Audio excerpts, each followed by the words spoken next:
just a little tour here. So this is our boardroom where we kind of bring clients in and have all our meetings. I'll try and put this in front of me so you can let me know if we're going to crash into anything, Francois. Right? We're walking close to the roof, but we're good to go. Oh, are we? Yeah, Okay, is that a bit better? Yeah, that's great. That's great. Okay.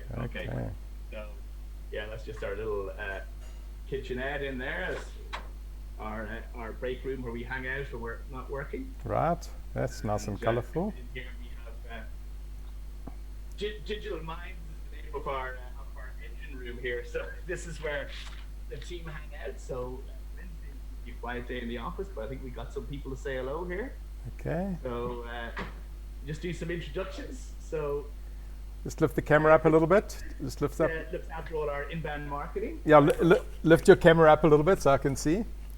Okay. So there we go. Hi there. How you doing? Good. How are you? How was everything going this morning? Yeah, it's going well. Thank you very much. Good to see you guys. The weather looks quite good over there. Well, the weather is always good here in Ireland. That's my first thing. That's it. So Francois, you know Neve, right? So Neve is our ads expert. Hi, how are you doing? Hi, Francois. Hi. So Facebook, Google Analytics, all that sort of stuff. All the fun stuff, exactly. And we've got Katrina, who's our content creed and project manager. Hey, hi, yeah, project management, that's a tough job. Anyway, enjoy. And I like the quote there behind, not sure if you can see that. So those who dare to fail miserably can achieve greatly by John F. Kennedy. That's what you're inspiring towards, Katrina, right? Yeah. So this is kind of us here. We've one more space I might show you as well. This is when we're taking some time out. You'd swear on this space as if we do any work here at all. Wow. And we like to take on Gilles in France whenever he comes over because he's the local ping pong expert in the network. Oh yes. We've got our pool table going on, and we're starting to do quite a lot with video now. So we have a little studio that we have set up here as well. Nice.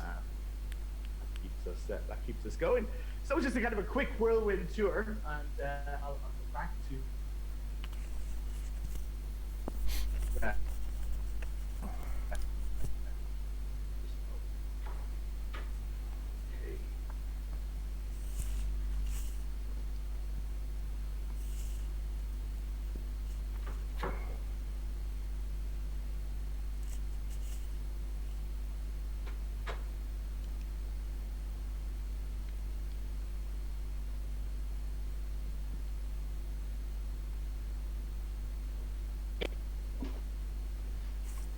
That was great, thank you. Back, no problem at all. Can you still see me okay now, yes? Yeah, everything's back to normal, we're all good. And last meeting your team there. Looking for thanks for showing us around. So Cormac, I mean, obviously you're very proud of that, and it's fantastic to have offices, and I think it's also just giving back and being able to, support many other families and everything when you're in a small business, which is rewarding. Absolutely. Yeah. So tell me now, what are the best? What do you think are the best skills that you bring to your business? Because you've got a team of experts. You've just shown us, and I know in this role, it's quite hard to do all of it. So what do you feel you bring the best out of it? So I think the first thing is, so we've built a team here locally, right? And I think this is one of the things that's hugely valuable about WSI and the network is that to deliver the projects that we do for our clients, we actually have a virtual team that's closer to being about 25 people, right? Yeah. Because we're continually in this environment that's changing all the time, right? So, to keep skilled up is a challenging thing to do, and that's where the network comes into its own. That we can tap into that expertise, through our different partners and so on and so forth. So for me, what I like to focus on is the kind of the knowledge skills. So I know I'd mentioned that my background is consulting, but I'd say that for really for so many of us within the network, that is the focus. It's about strategy, because some of the services that get delivered to clients, they've become a little bit more commoditized over time. Right. Maybe 10 years ago, you were trying to persuade someone about how important digital marketing was. We're no longer doing that. I mean, people already know. In fact, it's no longer digital marketing, it's just marketing in general. And I think the value that we bring to clients is our ability to put all the different pieces together and then deliver results out to them.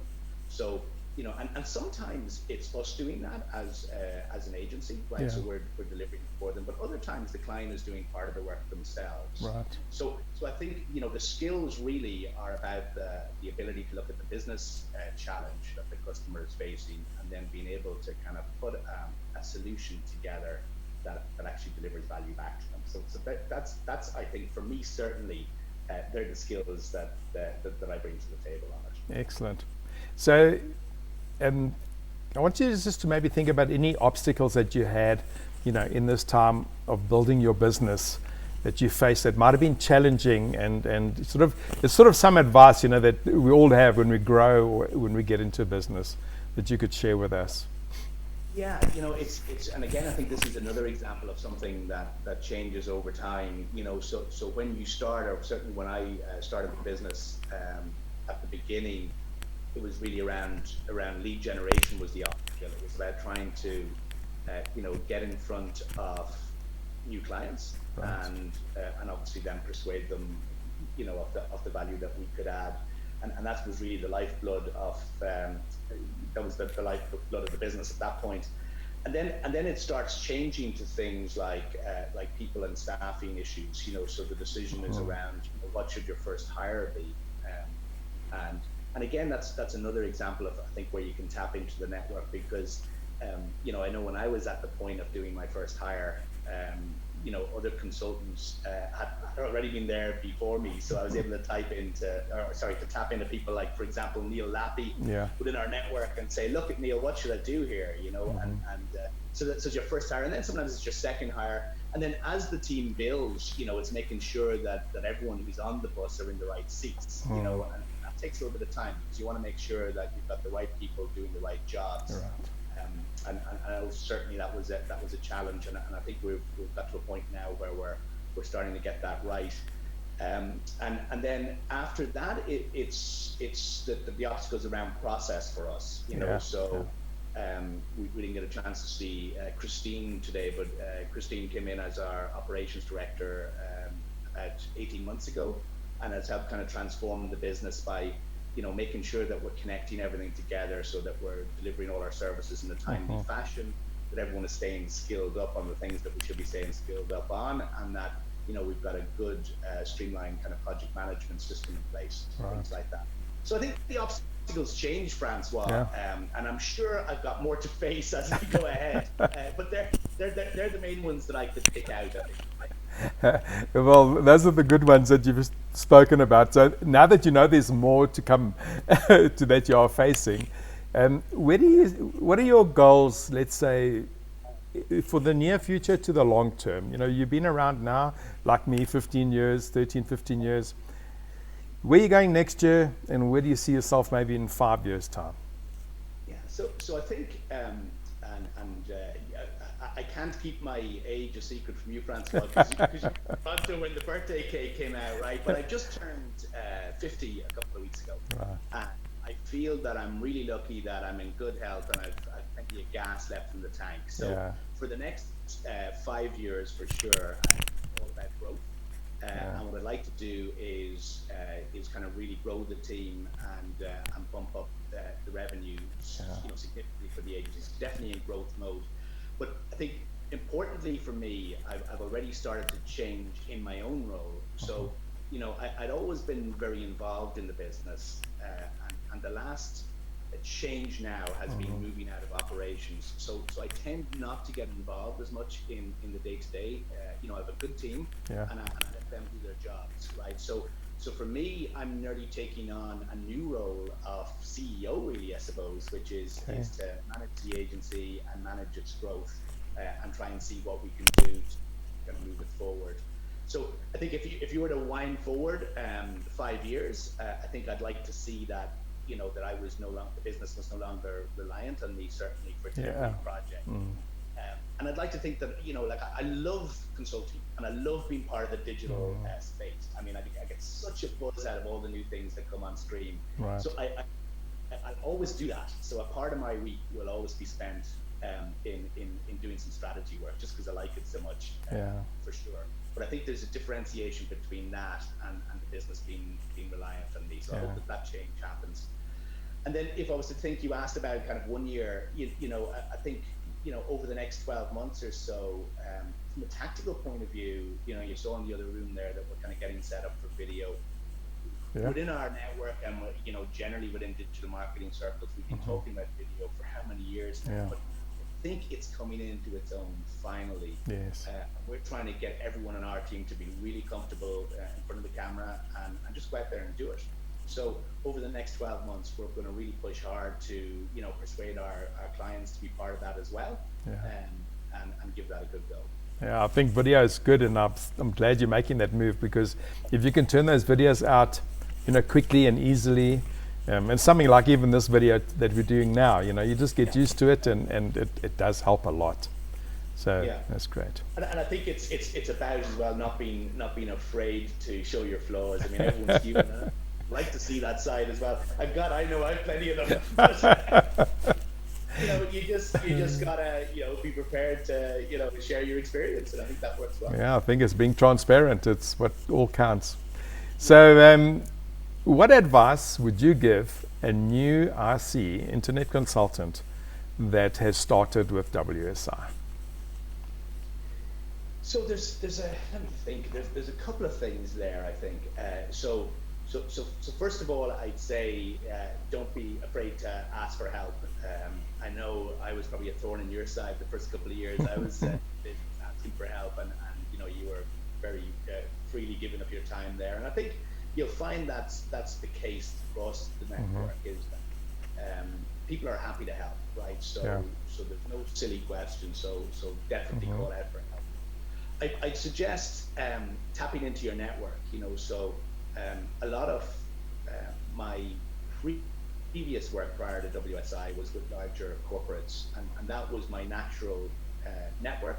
Yeah. And I think if that's what your network is, don't be afraid to tap into that. And I suppose the WSI proposition is quite scalable. So it works perfectly well with large corporates as well. Yeah. Or if you're in retail, maybe tap into that. So kind of don't ignore the network that you had prior to into WSI.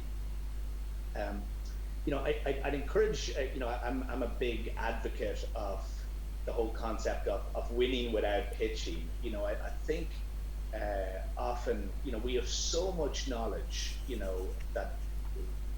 And our biggest product, our most valuable product, I think, that we have as digital marketers is kind of our strategic thinking and how to pull these projects together. So, let's, and that's valuable, and clients have no problem paying for that. So I think, we should be confident in charging for the time that we spent. So for sure, and my other thought would be around strategy. Sometimes when you start with tactical projects, the client perceives you as offering a commoditized service. Whereas if you start with strategy, you're really starting to change their organization, and sometimes it's hard to move from tactical to strategy. Now, often it's not possible all the time, but my advice would be start with strategy whenever you can, and that will really kind of help you lead the project in the right direction. Let me think. One last one that I might close with on it is to avoid loss leaders. I think what often happens in any business is that maybe we engage on lower cost projects today, and the hope is that they're going to turn into profitable projects tomorrow. Right. But in my experience, that rarely happens, right? So I think once you start by setting expectations, I mean, you made the point earlier, it's about being honest and transparent, and do that with clients from the get-go. I think you're starting in a much better position, and every business needs to make profit, and that's fair. Yeah, yeah, good. All good points. Thank you for that. So we're reaching the end here, and I've got just a few more questions, which will be more like personal for you. Your motto, your personal motto. Do you have one that you could share with us? So I've one. In fact, actually, I've a poster hanging in the office here from Babe Ruth. But there's one quote that he has, which says, you just can't beat the person who never gives up, right? So, Very nice. I like I think that. in our careers at WSI, I think that's a good factor to consider. So that would definitely be a motto of mine. I like that. I like that. There's one other, and again, it's a quote on the wall behind me from Zoe Hayward. So it's don't wait for the perfect idea. Take the idea and make it perfect. To a degree, I think that's the case when you come to starting your own business. Perfect is difficult. So if you wait for it to be perfect, you'll be waiting a long time. Just go for it. I like that one a lot because I think many new RCs, tackle it. They have to have it perfect because they're just beginning. But as you progress in a business, you realize the quicker you can get going and improve it as you go along, it's a better time. Absolutely. Yeah. Absolutely. Yeah. So now you and I, we've shared a drink every now and again. Now we went to, if we went to happy hour, what would you order, Cormac? Well, you know what? That's an easy answer, Francois, because you drink all the wine. I try and avoid the wine, right? And I go for the beer. And of course, I am from Ireland, so I have to say I'm a Guinness drinker. A Guinness drinker. That's a tipple for sure. Excellent. Now, you've just spent a good 35, 40 minutes with me, and I really appreciate it. If you could have been anywhere else than talking to me right now, where would you want to be? That's the easiest question. On your boat. I love sailing, right? That's always been my passion, and I'm very lucky that my wife and my kids, that they enjoy it as well. But if when I'm not working, I just love to get afloat. What I find is it takes your mind off everything else, and you're just focused on nature. The engine is off, the wind is blowing, and that's definitely my downtime. That's wonderful because I'm assuming you can do it almost any day that you want to because you're close by, and if the weather's good, you can do it. So that's wonderful. No, absolutely. It's about working. As you were talking about the weather, we actually have a good day here today, but a lot of the time, we're depending on what the wind's like and what it's looking like. So if you get a nice slot time wise, it's just great to be out for a couple of hours and get on the base. Yeah, for sure. Well, Cormac, thank you so much for spending this time with us and sharing your journey, in the WSI agency. It's been really great speaking to you. I love talking to you and meeting you all over. But from this interview, I really want to say thank you so much, and look forward to seeing you again in Cancun.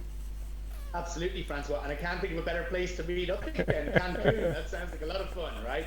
So see you shortly. Okay. Cheers. Bye. Bye.